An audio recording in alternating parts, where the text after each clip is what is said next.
right. Welcome to American Soccer Break with Rahi and Roy. But today we're going to talk about our friendly rivals and neighbors to the south who ended up winning Los campeones. Copa de Oro. Roy is obviously very confused. He's wearing a Peru jersey and the USA hat, none of which is associated with anything that happened over the weekend on Sunday.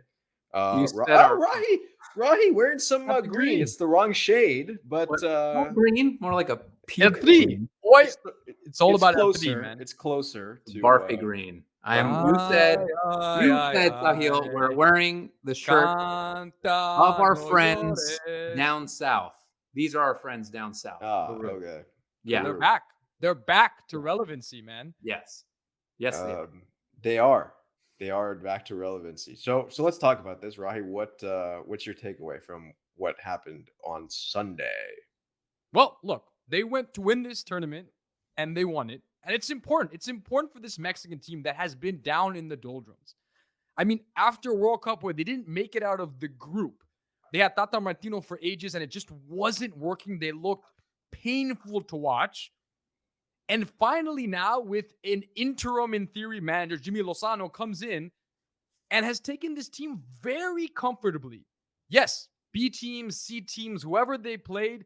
But don't get me wrong. They went to win this tournament and they did it easily. Yes, it took them 88 minutes in the final. Yes, it was a little dicey at times, losing to Qatar and all that. But in the end, they're champions. In the end, 80,000 plus in SoFi Stadium had the biggest party. I heard there was more people at that game than at the Super Bowl when it was hosted in SoFi. So that's what it means to these fans. That's the attention and the atmosphere. And it must have been an insane party, man. So they needed this moment. Mexican soccer needed this moment. They needed to win this tournament. And we'll get to it in a second. But they needed this man to score the winner. They needed their savior, Santi Jimenez, to score this winner the way he did. They're happy. Yeah. No more crying. No more crying. Yeah. So, Roy, look, just a few weeks back, it was a demolition by our boys, right? 3-0 in the Nations League. What changed? What changed now over the course of a few weeks?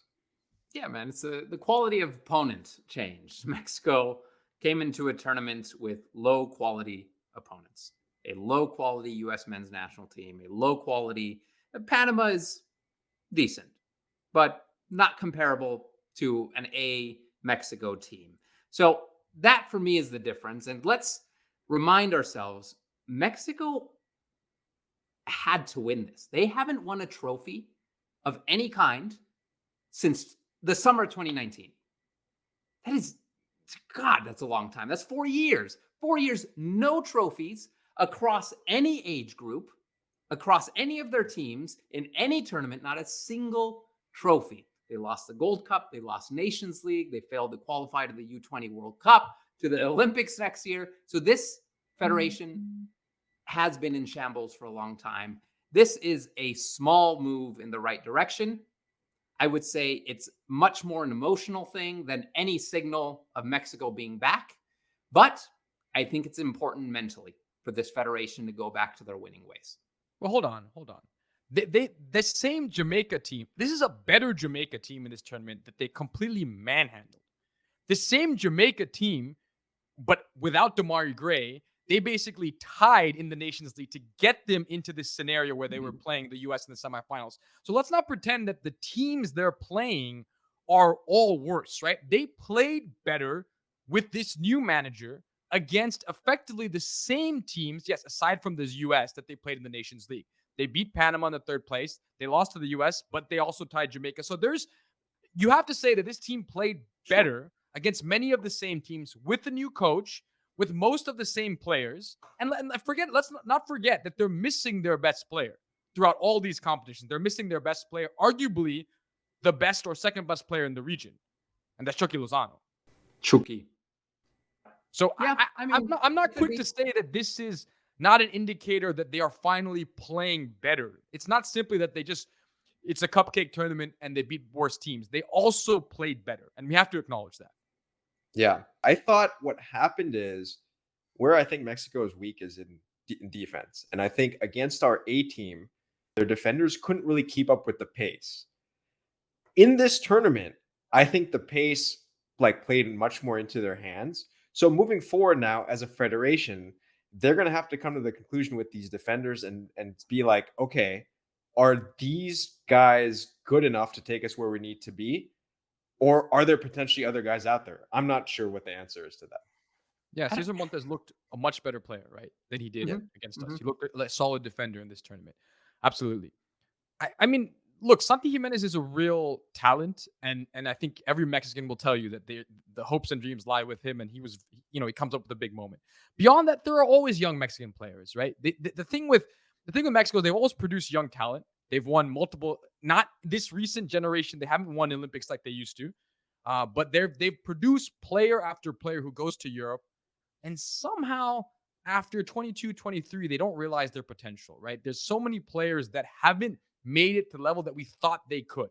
Mhm. Even, I mean, there's so many of them, right? Tecatito Corona comes to, there's times when you watch him and you think, how is there a better player in the region? How is he not in the conversation for top 10 players in the world, right? But he has never been consistent, hasn't avoided injury enough. And then you have a guy like Giovanni Dos Santos, who at a time looked like, I mean, he was in a conversation to be top, certainly best top 10. midfielders He in could the have been world, in. I mean, man. and he just fell apart, right? And Mhm. it's this development that happens as they get older. So I understand the fear, Roy, that you have, that you're not seeing the young names, but I never fear the pipeline of talent that Mexico has. I mean, even a guy like Diego Lainez, who now is not the player we thought he would be, there's always more coming. Yeah. Listen, Rocky, you said the fear I have. I have no fear. I am not worried. If Mexico doesn't figure this out, that's fine by me. But Yeah. I think the conversation is much deeper than a player by player basis. For me, the issues are internal. The Yeah. issues are in the Mexican Federation. You have people with a lot of influence and a lot of interest, with competing interest, trying to grow this national team, trying to grow their league.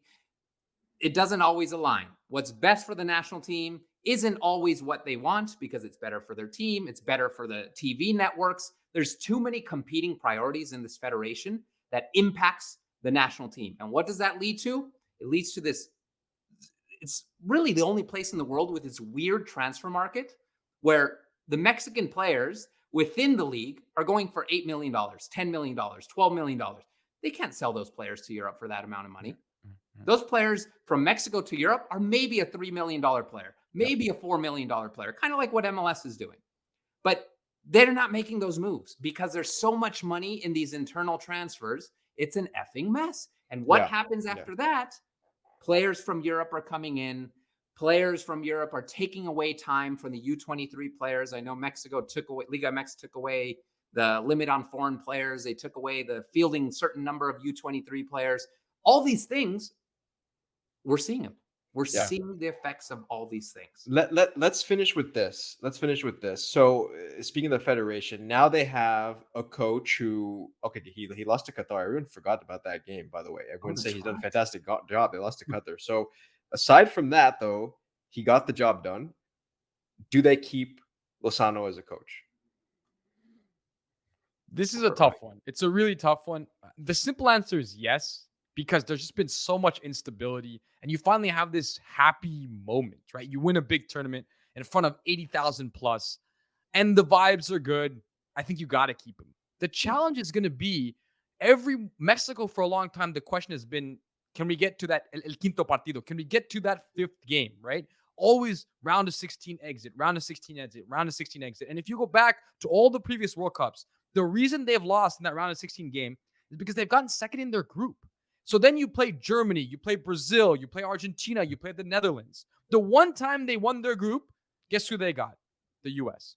And that was that 2002 World Cup. So the problem is you can't be getting second place in your group. You can't be at that level. You have to be able to win a group, because then the opponent you get in this, you get a completely different team and you can make it to that fifth game. For me, I think the ceiling for Lozano is questionable. I don't know. Can he take you to the fifth game? I have no idea. But right now, don't mess up a good thing. You have to take advantage of the vibes. You have to hire him. I think you have to. Yeah, I'm going to agree with that. I don't think that's the question that really matters, though. I think the changes are structural. I think the changes are internal. That's going to make a difference. This head coach will make less of a difference long term looking into 2026. So for me, it doesn't really matter who's the coach moving forward in these next 1 to 2 years. It's, are they going to make the changes within Liga MX, within the federation, to push the young players up, to make sure they're developing again, to make sure they're qualifying for these important Olympics and U20 tournaments. So keep them.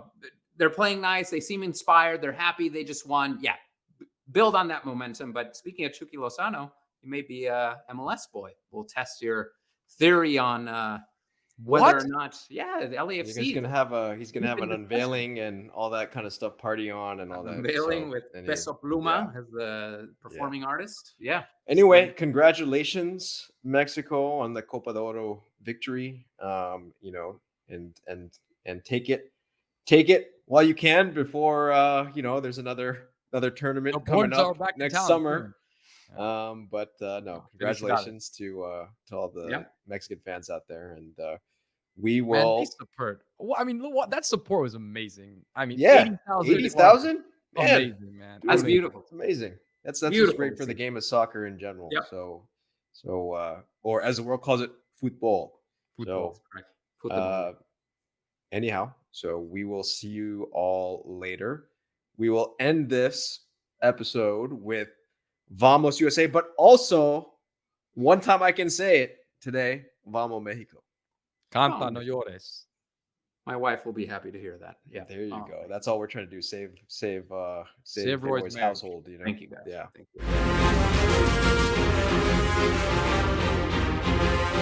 you.